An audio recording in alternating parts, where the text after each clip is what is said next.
나를 향한 하나님의 기대라고 하는 제목을 가지고 말씀을 전해드리고자 합니다. 요즘의 시대는 스마트폰이나 TV를 통해서 많은 정보를 접하는 시대가 되었습니다.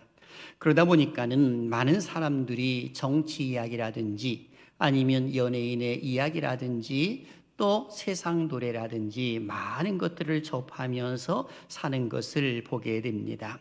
세계 정세가 돌아가는 이야기를 또 들어보곤 하지요. 그러다 보니까 자신도 모르게 시시콜콜한 일들에 관심을 가지며 대리 만족을 하는 그런 모습들도 있는 것을 보게 됩니다.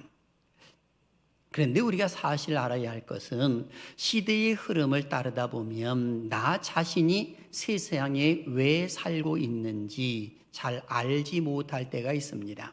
그리고 시대의 흐름 속에 우리가 따라가다 보게 되면 내가 해야 할 일을 정작 놓치는 경우가 있더라라고 하는 것입니다. 오늘 우리는 깊이 생각할 것이 하나가 있습니다. 하나님께서 왜 나를 세상에 보내셨을까라고 하는 것입니다. 하나님이 누구십니까? 하나님은 천지를 창조하시고 다스리시고 섭리하시는 하나님이십니다.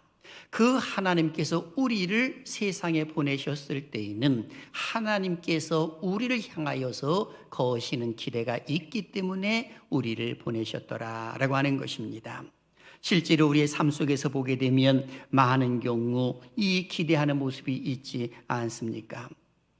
회사의 CEO가 직원을 채용했을 때에는 그 사원에게 거는 기대가 있기 때문에 많은 돈을 지불하고 채용하는 것입니다. 만일에 그 회사에 필요하지 않는 사람이라고 한다면 CEO는 고민하기 시작을 할 것입니다. 가정에서도 서로 기대감을 갖습니다. 부모가 자식을 향하여서 거는 기대가 있습니다. 부부간에도 거는 기대가 있습니다. 남편은 아내에게 또는 아내는 남편에게 거는 기대가 있는 것입니다. 이런 것들을 우리가 생각해 본다고 하면 하나님께서 교회를 세워주셨을 때에도 그 교회를 향하여서 거시는 기대가 있을 것이고, 성도를 세워주실 때에도 역시 성도들을 향하여서 하나님이 거시는 기대가 있더라라고 하는 것입니다.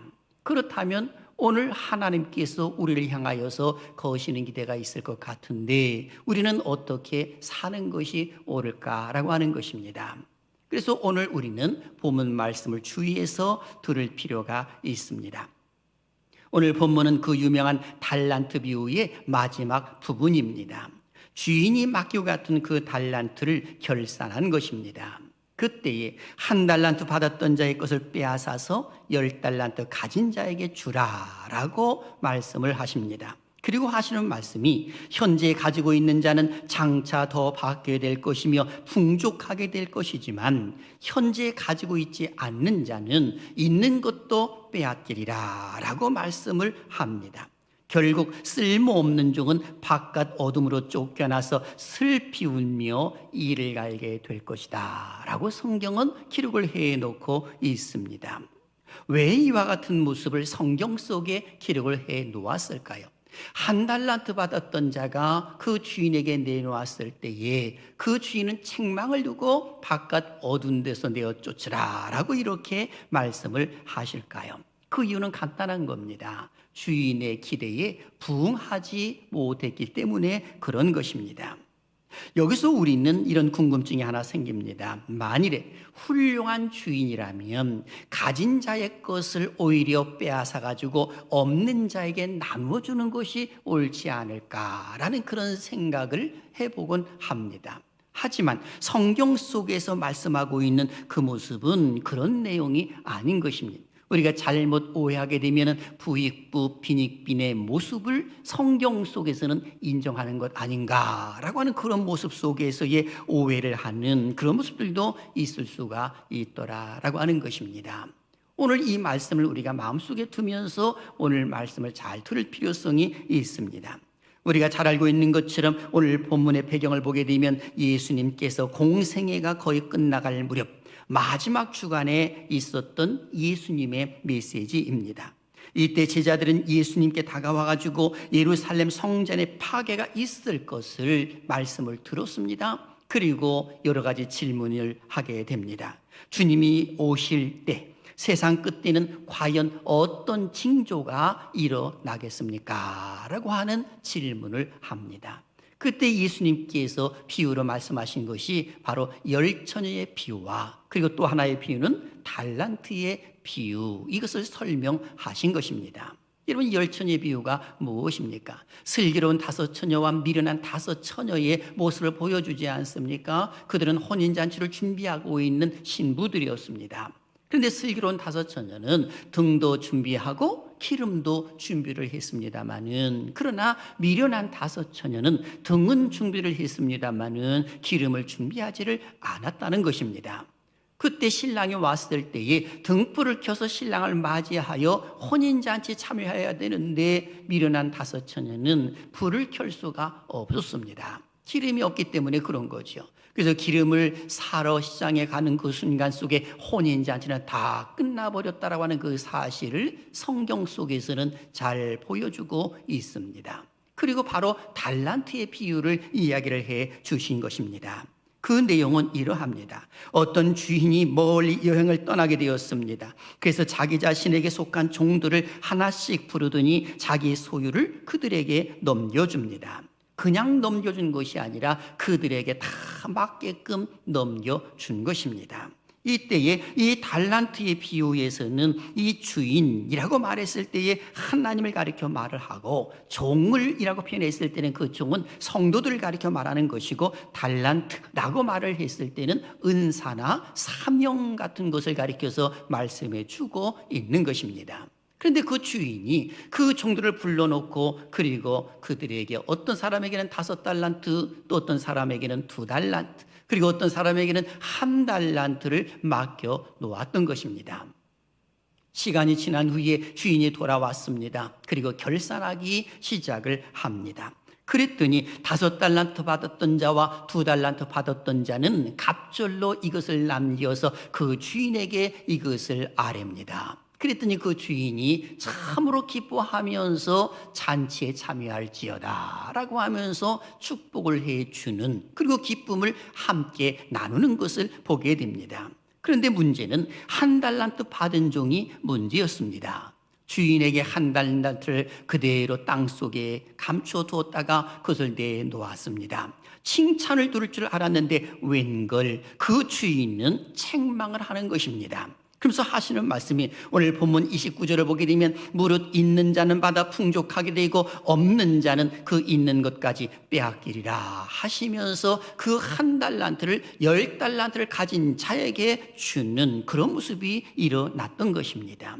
오늘 29절에 있는 이 말씀을 직역을 하게 되면 이런 내용입니다. 현재 가지고 있는 모든 자에게는 그것이 주어질 것이며 풍성하게 될 것이다. 하지만 현재 가지고 있지 않는 자의 경우에는 그가 가지고 있는 것까지 빼앗기게 될 것이다 라고 직역할 수가 있는 것입니다. 그러니 1달란트 받았던 자는 자기가 가지고 있는 것까지도 빼앗겨버리고 그리고 바깥 어두운 데 내어 쫓김을 당하는 그런 모습들이 일어난 것입니다.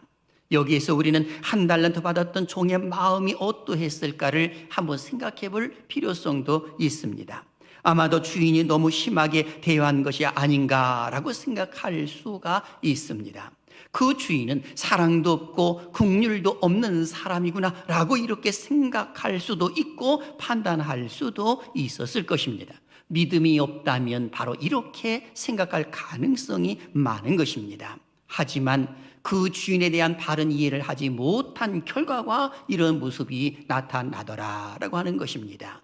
이런 모습은 우리의 모습일 수도 있는 것입니다. 주인이라고 말을 했을 때 하나님이신데 그 하나님에 대한 바른 이해가 없고, 그리고 더 나아가서는 자기 종으로서의 맡겨진 그 사명을 제대로 이해하지 못하였을 때에 이 1달란트 받은 자의 모습처럼 살아갈 수가 있더라라고 하는 것입니다. 그런 거로 오늘 우리는 하나님에 대한 바른 이해 그리고 종에 대한 바른 이해를 살펴보기를 원하는 것입니다. 그 첫째, 주인에 대한 바른 이해. 오늘 여기 성경을 보게 되면 3가지로 기록을 해놓고 있습니다. 첫째, 주인은 종들에게 자기 소유를 맡겼다는 것입니다.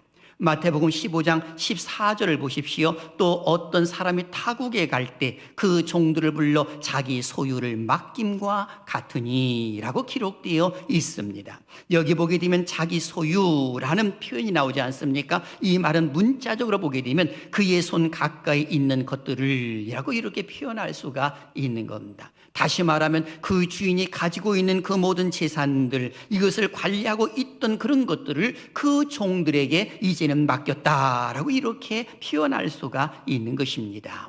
바로 이것은 고대 사회에서는 이 아시리아나 이집트 등에서는 재산가나 귀족 신분이 사람의 자기 집에 있는 종에게 그리고 자기 재산을 맡기는 경우가 흔히 있었다는 것입니다. 소작인에게도 자기 재산을 맡기는 경우가 종종 있었다는 것이죠. 그러나 재산을 맡은 사람은 그것을 자본금으로 해서 그리고 원금과 이자를 나중에 돌려주고 그 나머지 수익금은 자기가 갖는 그런 모습이 그 당시에는 있었다는 것입니다. 이런 것들을 염두에 두면서 우리 주님께서는 지금 이 달란트의 비유를 말씀하시는지도 모르겠습니다. 그리고 두 번째, 주인에 대한 바른 이해는 뭐냐? 주인은 각각 재능대로 달란트를 맡겼다라고 하는 것입니다. 마태복음 15장 15절을 보십시오. 각각 그 재능대로 한 사람에게는 금 5달란트를, 한 사람에게는 2달란트를, 한 사람에게는 1달란트를 주고 떠났더니 라고 성경은 기록을 해놓고 있습니다. 주인은 그 종들에게 달란트를 맡겼을 때에 분명한 원칙을 가지고 있었습니다. 그 원칙이 무엇일까요? 여기 보니까 각각 그 재능대로, 꼭 각 사람의 재능대로라고 이렇게 표현할 수가 있는 것입니다. 주인은 무조건 맡긴 것이 아니라 재능대로 맡겨주셨더라라고 하는 것입니다. 그러므로 종들에게 맡겨진 달란트는 그들에게는 부족하지도 않고 넘치지도 않은 것입니다. 왜냐하면 그 주인이 모든 것을 알고 있기 때문에 그런 것입니다. 좀 더 쉽게 말할까요? 우리가 잘 알고 있는 것처럼 가정에서도 어린아이가 먹는 밥그릇과 어른이 먹는 밥그릇이 다를 수밖에 없는 거잖아요. 그러니 어머니는 그걸 잘 알고 있습니다. 아빠가 식사를 할 때의 그릇과 어린아이가 먹는 그릇을 다르기 때문에, 작기 때문에 그것을 알고 거기에 적절하게 거기다 밥을 퍼주는 그런 모습이 있는 것처럼 하나님께서도 각 사람의 재능대로 이것을 맡겨주셨더라라고 하는 것입니다. 우리는 언뜻 생각하게 되면 그 달란트 그게 몇 푼이나 되는가 이렇게 생각할 수도 있습니다만 아닙니다. 1달란트는 6,000데나리온입니다. 그래서 1달란트 하게 되면은 이것을 벌기 위해서는 일반 노동자가 20년 동안이나 일을 해야만이 벌 수 있는 돈이 1달란트입니다. 그러니 그 1달란트가 결코 작은 돈이 아니라고 하는 그 사실을 알려주고 있는 겁니다.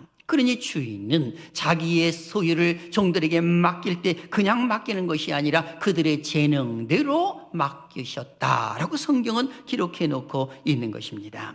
그리고 세 번째, 주인은 종들의 충성심을 보고자 했습니다. 무슨 말이냐? 5달란트 받은 자와 2달란트 받은 자는 주인의 마음을 헤아림으로 인하여 즉시 그것을 가지고 나가서 장사를 하기 시작을 합니다. 도전했다는 것입니다. 그래서 갑조를 남기는 그런 모습이 일어났던 것입니다. 결산 때에 돌아와서 보고를 하는 그 모습 속에서 그 주인이 하는 말을 보십시오. 마태복음 25장 21절과 23절을 보게 되면 주인은 이렇게 칭찬을 합니다. 잘하였도다 착하고 충성된 종아, 내가 적은 일에 충성하였음에 내가 많은 것을 네게 맡기리니 내 주인의 즐거움에 참여할지어다 라고 하면서 그들과 함께 즐거워하는 그런 모습이 나온 것입니다. 주인은 5달란트 받은 자와 2달란트 받은 자의 충성심을 보고 칭찬을 하신 것입니다. 주인은 그들의 듬직함과 그 충성심을 바라보면서 그리고 주인의 즐거움에 참여할지어다 라고 이렇게 말을 했던 것입니다. 하지만 1달란트를 가지고 있었던 자는 책망을 들을 수밖에 없었던 것입니다. 그러니 오늘 우리는 잘 생각해 보아야 되는 것입니다. 내가 세상에 살고 있는 그 모습은 하나님께서 나를 향하여 거시는 기대가 있기 때문에 내가 지금 살고 있음을 잊지 말고 그 주인에 대한 바른 이해를 할 수 있어야 하는 것입니다. 모든 것은 하나님의 것인데 그 하나님의 것을 나에게 맡겨 놓으셨다라고 생각해야 되는 것이고, 그리고 재능대로 맡겨 놓으신 겁니다. 그리고 하나님 무엇을 보시기를 원하시느냐? 그 맡은 자의 충성심을 보기를 원하시더라라고 하는 것입니다. 그리고 큰 두 번째로 1달란트를 맡은 종의 자세입니다. 물론 5달란트 받은 자와 2달란트 받은 자는 즉시 가서 일을 했음으로 인하여 충성한 모습이 있기 때문에 큰 문제가 되지 않습니다만은 1달란트를 맡은 종은 전혀 다른 생각을 하고 있었습니다. 왜 주인은 이 종에게 1달란트를 맡겨 놓으셨을까요? 그의 재능이 그 정도밖에 안 되기 때문에 그런 것입니다. 그런데 이 1달란트 받은 자는 주인을 어떻게 생각했느냐라고 하는 것입니다. 2가지로 그는 주인을 생각했습니다. 첫째는 주인을 굳은 사람으로 생각했던 것입니다. 마태복음 25장 24절을 보십시오. 1달란트 받았던 자는 와서 이르되 주인이여 당신은 굳은 사람이라 심지 않은 데서 거두고 해치지 않은 데서 모으는 줄을 내가 알았으므로 라고 성경은 기록되어 있습니다. 여기 보면 이 1달란트 받은 자가 그 주인을 어떻게 생각하느냐, 굳은 사람이라고 이렇게 표현을 했습니다. 이 굳은이라는 표현은 원어를 보게 되면 땅등이 딱딱하게 말라 있다라고 하는 의미를 가지고 있습니다.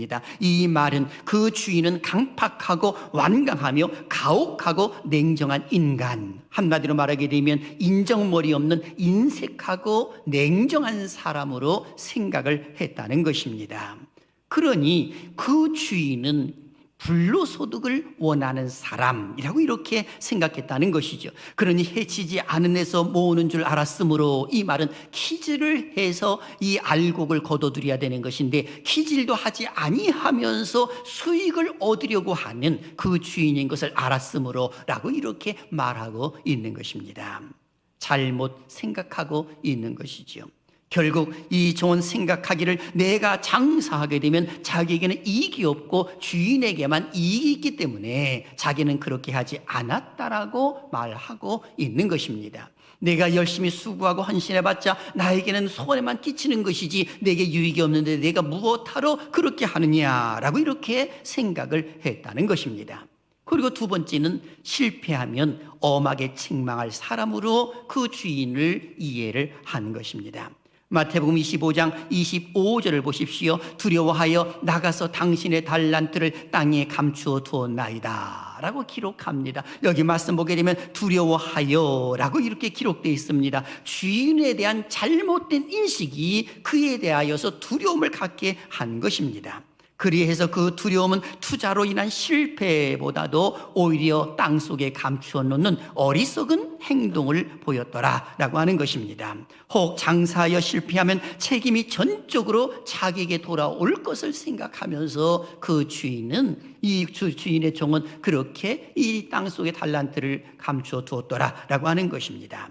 그렇습니다. 주인은 자기 자신의 소유를 종들에게 맡기셨습니다. 맡길 때는 재능대로 맡기셨고 또 종들의 충성심을 본 것입니다. 그런데 종들에게는 2 반응으로 나타난 것 아니겠습니까? 5달란트 받은 자와 2달란트 받은 자는 충성스럽게 착한 모습으로 성실하게 일을 해서 갑절을 남겼지만 1달란트 받은 자는 주인을 오해한 것입니다. 굳은 사람으로 오해를 했고, 만일 내가 실패하게 되면 그야말로 내가 책망을 들을 것이고 심판을 받을 것으로 자기 자신에게 그 책임이 전가될 것이라고 생각함으로 인하여서 그는 자기에게 주어진 그 달란트를 땅속에 감춰두는 오류를 범하고 만 것입니다.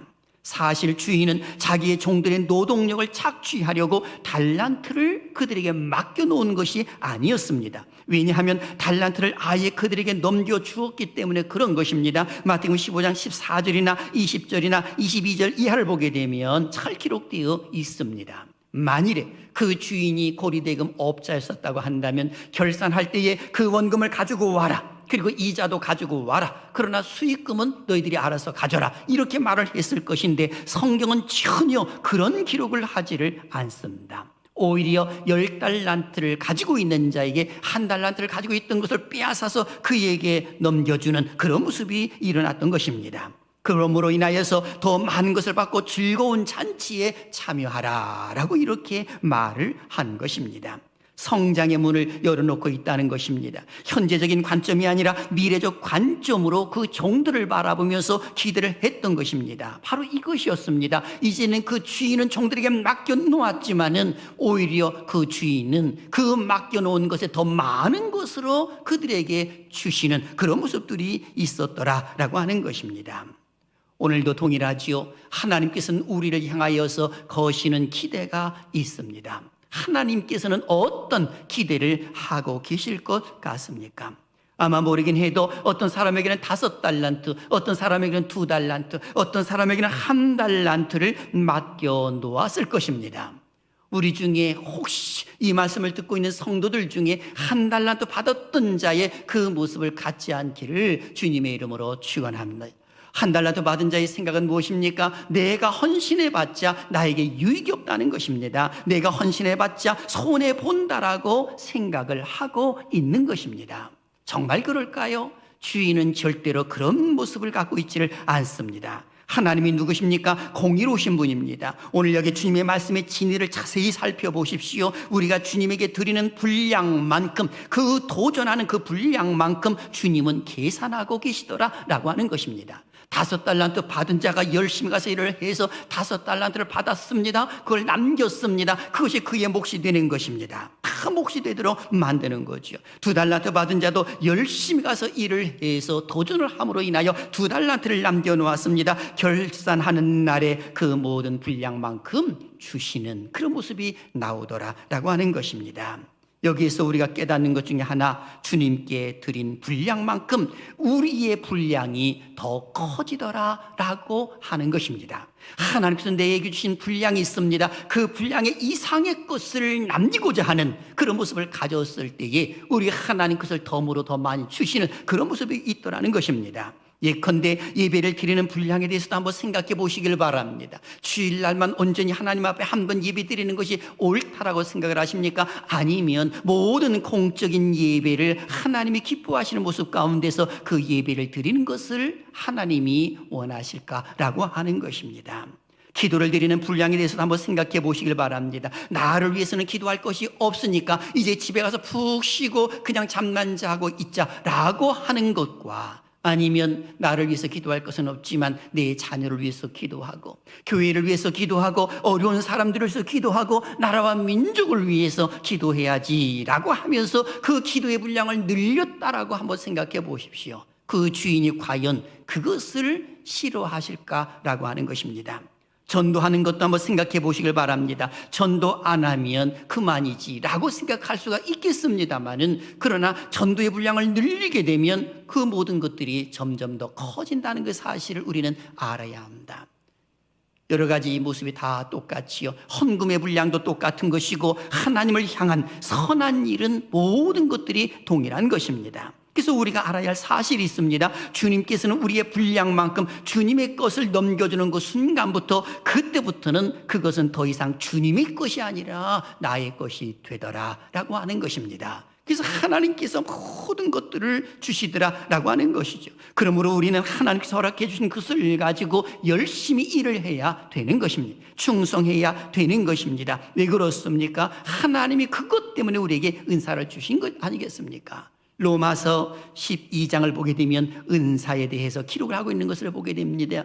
은사가 각각 다르다라고 기록합니다. 예언이면 믿음의 분수대로, 섬기는 일이면 섬기는 일로, 가르치는 일이면 가르치는 일로 그 각각 은사가 다르다는 것입니다. 재능대로 하나님 주신 것이지요. 그 하나님 허락해 주신 것을 가지고 어떻게 쓰느냐가 중요한 것입니다. 어떤 사람들은 열심히 일을 하고 충성하는 사람이 있는 반면에 어떤 사람은 에이, 내게 돌아오는 것이 아무것도 없는데 하면서 땅속에 묻어놓은 1달란트 받은 종처럼 생각하는 사람들도 있으리라 라는 생각을 해보게 됩니다.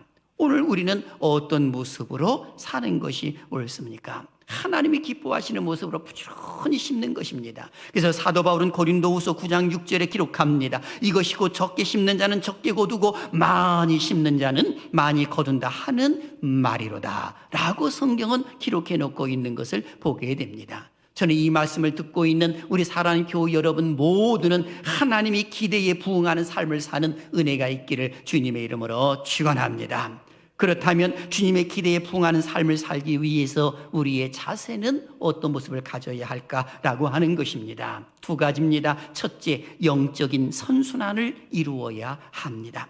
오늘 여기 29절을 다시 한번 보십시오. 무릇 있는 자는 받아 풍족하게 되고 없는 자는 그 있는 것까지 빼앗기리라 라고 기록되어 있습니다. 이 말씀은 1달란트 받은 자의 것을 빼앗아서 10달란트 갖고 있는 자에게 주라고 하는 내용에서 나온 말입니다. 이 말씀을 잘못 오해하게 되면 부익부 빈익빈 현상을 정당화하는 말씀으로 오해하게 됩니다. 하지만 이 말씀은 그러한 의미에서 하신 말씀이 아닌 것입니다. 우리가 한번 생각해 보십시오. 경제학 가운데 경제 성장론이라는 부분을 보게 되면 유명한 빈곤의 악순환이라고 하는 원리가 있습니다. 즉, 한 국가의 빈곤을 벗어나지 못하는 이유는 그 나라의 경제가 성장을 거듭하는 대신 다람쥐 쳇바퀴 돌듯 빈곤의 악순환을 거듭하기 때문이라는 것입니다. 예컨대 가난한 나라를 보면 보통 교육 수준과 소비 수준이 낮기 때문에 산업이 발전하지 못한 상태에 있게 됩니다. 그래서 산업을 일으키려고 교육과 기반 시설 등의 여건을 마련하고자 노력해 봅니다. 가난함으로 이를 위한 지원을 마련할 수가 없는 것입니다. 시간이 갈수록 빈곤의 악순환만 점점 더 심해지더라라고 하는 것입니다. 이러한 이치에서 보게 되면 영적인 일도 더 일하다는 생각을 해보게 됩니다. 즉, 기도도 쉬지 않고 하는 사람들이 더욱 뜨겁게 기도할 수가 있는 것입니다. 봉사도 쉬지 않고 열심히 봉사하는 사람들이 나중에 더 큰 봉사도 할 수가 있는 것이고, 전도도 역시 더 큰 전도도 할 수가 있는 것입니다. 하지만 자기 자신에게 주어진 그 재능을 활용하지 아니하고 땅속에 묻어두었다고 한번 생각해 보십시오. 게을렀다고 생각해 보십시오. 점차 그 열의와 그 열정들은 다 사라져버리고 마침내는 완전히 고갈되고 마는 것입니다. 그러므로 우리는 자신의 부족함을 탓하지 말고 더욱더 하나님이 기뻐하시는 일들을 이루어드리려고 노력하는 것이 옳습니다. 그래야만이 형통한 길로 나아갈 수 있는 것입니다.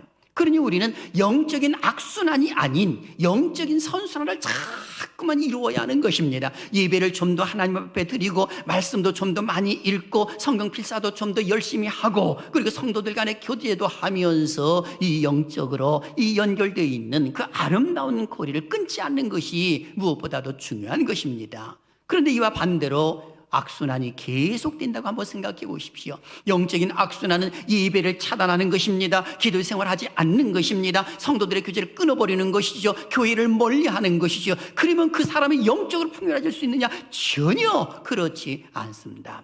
결산의 때에 아마 모르긴 해도 슬피 울며 이를 갖는 그 모습처럼 교훈이 우리는 생각해 보아야 됩니다. 그 교훈을 깨달아야 하는 것이죠. 그리고 두 번째, 최후 결산의 때가 있음을 알아야 합니다. 오늘 마태복음 25장 19절 보니까 오랜 후에 그 종들의 주인이 돌아와 그들과 결산할세라고 기록되어 있습니다. 여기서 주인이 돌아왔다는 것은 주님의 재림을 의미합니다. 결산이라고 하는 말은 종말론적인 심판을 사업적 용어로 사용하고 있는 것입니다. 이것은 결국 성도들에게 최후 심판이 임할 때가 온다라고 하는 것입니다. 결산의 때가 온다는 거죠. 최후 결산의 때 반드시 맞이하게 될 것인데 그때에 어떤 사람들은 칭찬 듣고 어떤 사람들은 책망 들을 수가 있더라라고 하는 것입니다. 그래서 우리 하나님께서는 그 선악간에 다 행한 대로 갚아주시는 것입니다. 그래서 사도 바울은 고린도후서 5장 10절에서 이렇게 기록을 합니다. 이는 우리가 다 반드시 그리스도의 심판대 앞에 나타나게 되어 각각 선악간에 그 몸으로 행한 것을 따라 받으려 함이라 라고 기록되어 있는 것을 보게 됩니다. 다시 말하게 되면 그 사람이 행한 대로 하나님께서 다 갚아주신다는 그 사실을 알려주고 있습니다. 그러므로 사랑하시는 여러분, 우리는 세상 속의 삶을 살면서 주님의 기대에 부응하는 삶을 살려고 끊임없이 노력해야 됩니다. 영적인 선순환을 이루어야 하는 것이고, 그리고 좀 더 나가서는 이제는 결산의 때가 다가오고 있다고 하는 것을 잊어버려서는 안 되는 것입니다. 왜 하나님께서 우리에게 은사를 주셨다라고 생각을 하십니까? 우리가 가진 지능, 지위, 물질, 건강, 이 모든 것들은 하나님께서 잠시 내게 맡겨주신 것이라고 하는 그 사실을 우리는 잊어서는 안 되는 것입니다. 하나님께서 내게 맡겨주신 것을 가지고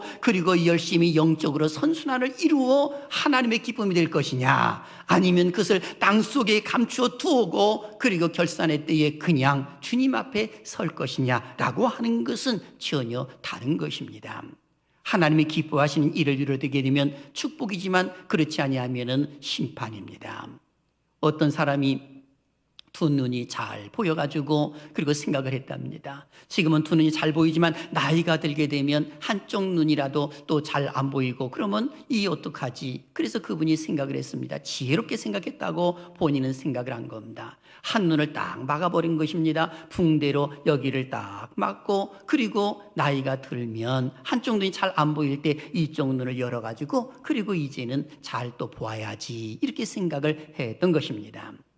그리고 어느 정도 시간이 지나서 나이가 먹었지요. 한쪽 눈이 잘 보이질 않습니다. 이제는 이쪽 눈을 또 잘 보아야지 해가지고 붕대를 풀었습니다. 그런데 웬걸 보이는커녕 깜깜해지고 아무것도 보이지를 않는 것이었습니다. 마치 똑같은 것이죠. 우리에게 주신 재능과 그 달란트를 쓰지 아니하게 되면 모든 것들이 소멸되는 것입니다. 하나님이 기뻐하시는 그 일들을 이루어드리는 것이 옳은 것인데 그 길로 나가지 아니하면 넘어질 수밖에 없는 것입니다. 기억나십니까? 사사기 14장부터 16장까지 보게 되면 삼손에 대한 이야기를 잘 기록을 해놓고 있습니다. 여호와의 신이 그를 사로잡았을 때는 블레셋 사람들을 나귀토표를 하나를 가지고 1,000명을 무너뜨리는 그런 모습이 있습니다. 하나님의 은사를 통해 가지고 열심히 그 일을 해나감으로 인하여 그 민족을 구원하는 그런 모습이 있지 않습니까? 그런데 웬걸 이 들릴라라고 하는 여인에게 푹 빠져버리고 말았을 때에 그 은사는 다 소멸되고 두 눈도 뽑히고 맷돌을 가는 자로 전락해버리는 그런 모습이 있지 않습니까?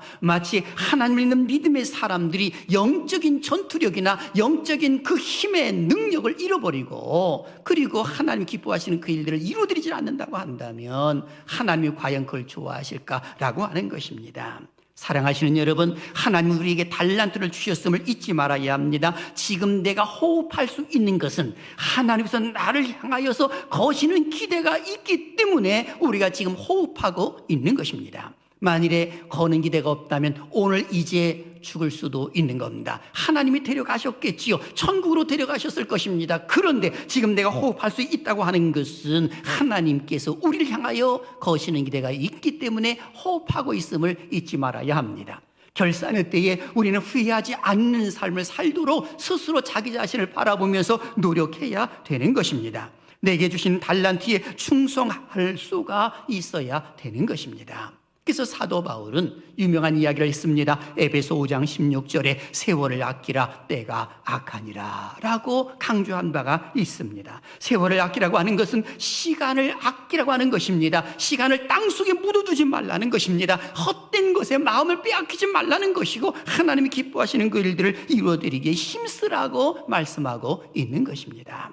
하나님께서 허락해 주시는 그 아름다운 재능, 그 달란트 과연 어떻게 사용하기를 원하십니까? 올 한 해 동안 과연 그 재능을 가지고 무엇에 도전하기를 원하십니까? 하나님이 기뻐하시는 일에 도전한다면 하나님께서는 설령 그것이 잘못된다 하더라도 절대로 책망하시지 아니하실 것입니다. 게으른 종을 향해서는 책망하셨지만 그러나 열심히 충성했던 그 종들 향해서는 잔치에 참여하도록 만드시는 그런 모습이 있지 않습니까? 이 한 주간, 아니 올 한 해 동안 하나님이 내게 주신 그 재능을 가지고 하나님이 기뻐하시는 일에 도전하는 우리 모두가 되시기를 주님의 이름으로 축원합니다.